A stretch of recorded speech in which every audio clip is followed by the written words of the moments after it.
Hello everyone, welcome back to Talking History. Thank you so much for joining me today. I hope you all keeping well.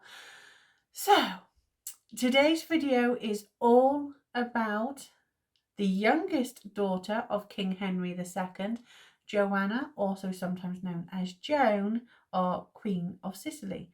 And if she is someone you are interested in or like to know a little bit more about, then please do stay right where you are.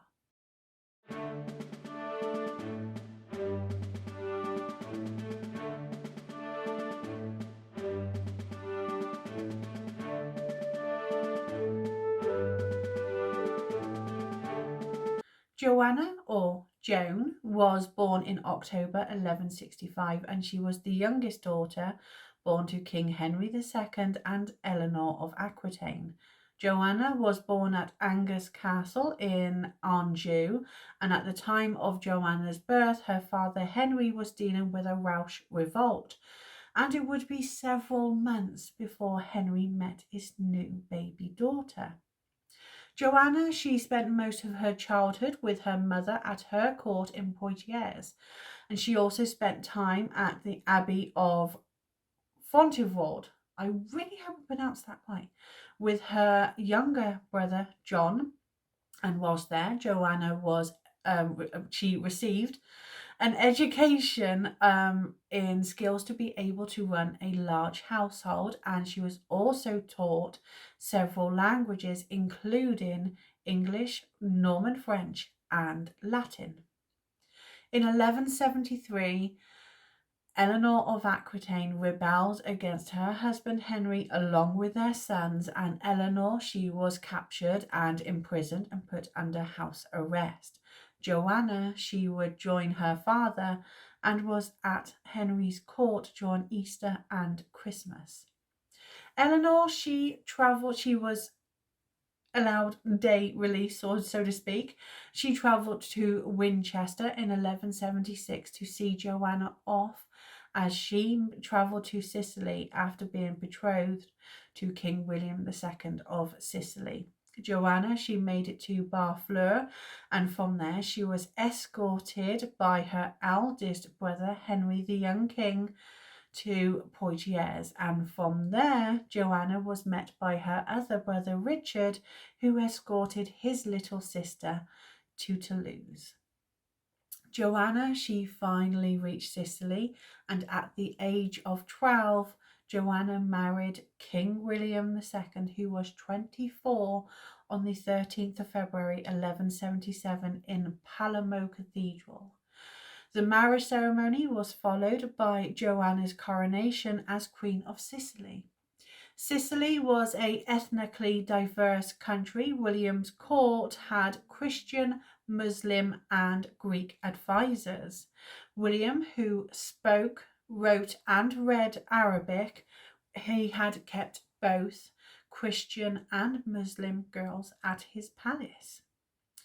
In 1181, Joanna gave birth to a son who they named Bohemond, Duke of Apula. However, Bohemond died shortly after. Joanna and William would have no more children, and in November 1189, William died. Now, almost immediately, William's illegitimate nephew Tancred claimed the throne for himself, and he had Joanna imprisoned and stole her dowry and the treasures that William had left behind for his wife. It's not certain on how long Joanna had been imprisoned by Tancred, but Joanna's brother Richard, now King of England, eager to go on crusade, had arrived in Messina in Sicily in September 1190. He demanded that Joanna be released, and fearing Richard's anger, Tancred allowed Joanna to go free, and he also paid 40,000 ounces of gold towards the Third Crusade. Joanna, who was described as beautiful and spirited, had been Queen of Sicily for 13 years. And now she was at her brother's court. Joanna had caught the eye of the French King Philip II. Richard, not keen on having his little sister and friend getting together, he quickly stepped in and moved Joanna to the priory of Bagnara, technically keeping her out of sight, out of mind to Philip II.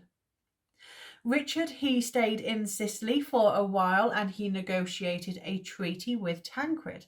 Tancred would be recognised as the rightful king of Sicily, and in return for the remainder of Joanna's dowry and 19 ships to support the crusade. In 1191, Eleanor of Aquitaine escorted Richard's new bride, Berengaria of Navarre, to Sicily, giving Joanna time to have a reunion with her mother. Now, Joanna and Berengaria struck up a friendship. Richard and Berengaria were unable to marry as it was Lent, so Richard sent his sister and his bride-to-be on ahead to the main army, departing Sicily for the Holy Land. Joanna and Berengaria's ship had been pushed to Cyprus by a storm. Several ships had already been plundered by the islanders, and the ruler of Cyprus, Isaac Comnenus, I really hope I pronounced that right, had tried to lure Joanna and Berengaria ashore, but Richard had managed to get to their rescue. Lent now over, Richard married his bride Berengaria before continuing their journey to the Holy Land. Joanna, she spent time in Acre, I really hope I pronounced that right, and Jaffa, spending Christmas of 1191 with her brother and sister-in-law. Now, although Richard had retaken Acre and Jaffa, he had fallen out with his allies and had no longer had the force strong enough to take Jerusalem.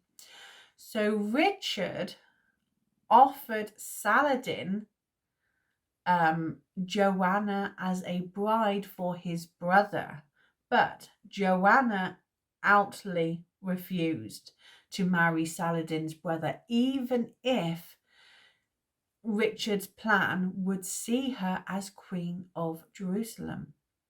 A 3-year truce was agreed with Saladin, and Joanna and her sister-in-law Berengaria were sent ahead to the army of Sicily and into Rome. There they waited for Richard's arrival, but Richard never made it. He fell into the hands of Duke Leopold of Austria, and Richard was given to his enemy, the Holy Roman Emperor.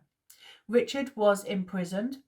Joanna and Berengaria had arrived back in Poitiers, and Berengaria set out to help raise the ransom money for Richard's release, which finally came in February 1194.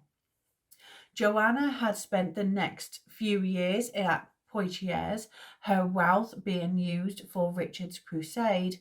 Joanna was proposed as the new bride for Raymond VI, Count of Toulouse, when she was 31. Now, Raymond, he had been married 3 times previously. He had been excommunicated for marrying his 3rd wife whilst he was still married to his 2nd wife. He then confined his 3rd wife to a convent so he could marry Joanna. Raymond married Joanna in Rouen in October 1196. Berengaria was in attendance. Joanna gave birth to a son named Raymond in around 1197 and a daughter possibly called Mary in 1198. There's very little known about Mary, and it's possible that she died during infancy. Joanna's son, Raymond, succeeded his father as Raymond VII. Raymond VI wasn't a very popular count, and when he was away dealing with rebel barons in 1199, Joanna had tried to face down her husband's enemies, she laid siege to a rebel stronghold, but during mid-siege her troops turned traitor and they fired the army's camp. Joanna had managed to escape, but quite possibly injured. Joanna was pregnant at the time and had tried to make her way to her brother Richard when she was informed that her older brother had died. Joanna diverted and headed to her mother at Niort. I'm not quite sure how to pronounce that. I do apologise. Joanna, distressed and pregnant, was sent to Fontevraud by her mother so she could be looked after by the nuns. Joanna returned to her mother and her brother John, who was now King of England, in Rouen in June 1199. Joanna pleaded poverty. Eleanor had managed to persuade John into giving his sister an annual pension of 100 marks. Joanna was heavily pregnant and ill, remained in Rouen. Joanna became desperate to be veiled as a nun at Fontevraud. This was normally denied to married women, especially when they were in the late stages of pregnancy. However, Eleanor could see how desperate her daughter was, and she sent for the abbess of Fontevraud, Matilda. Eleanor also asked Hubert Walter, Archbishop of Canterbury, to intervene. He had tried to dissuade Joanna, but he was impressed by her devoutness, and he agreed to help. With Eleanor present, the Archbishop admitted Joanna to the Order of Fontevraud.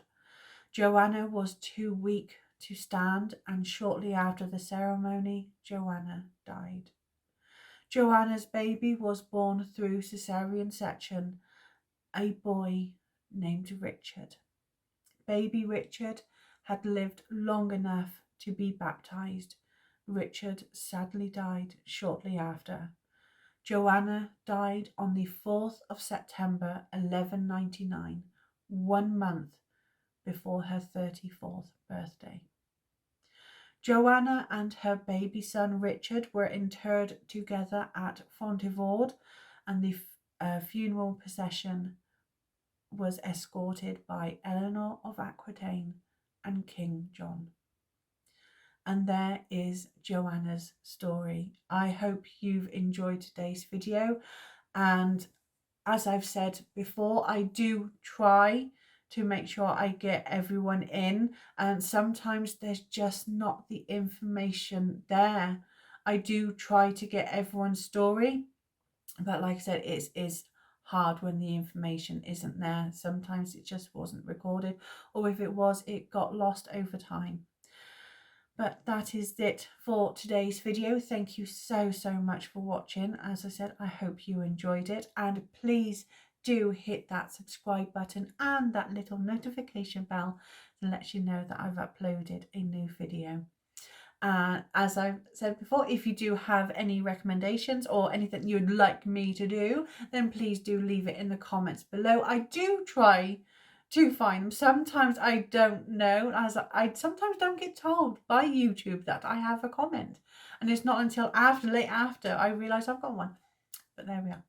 Anyway, thank you so much for watching. Thank you for your continued support. I really do appreciate it, and just keep being you, because you're all blimmin' wonderful, and don't let anyone else tell you different. So until then, look after yourselves. Take care.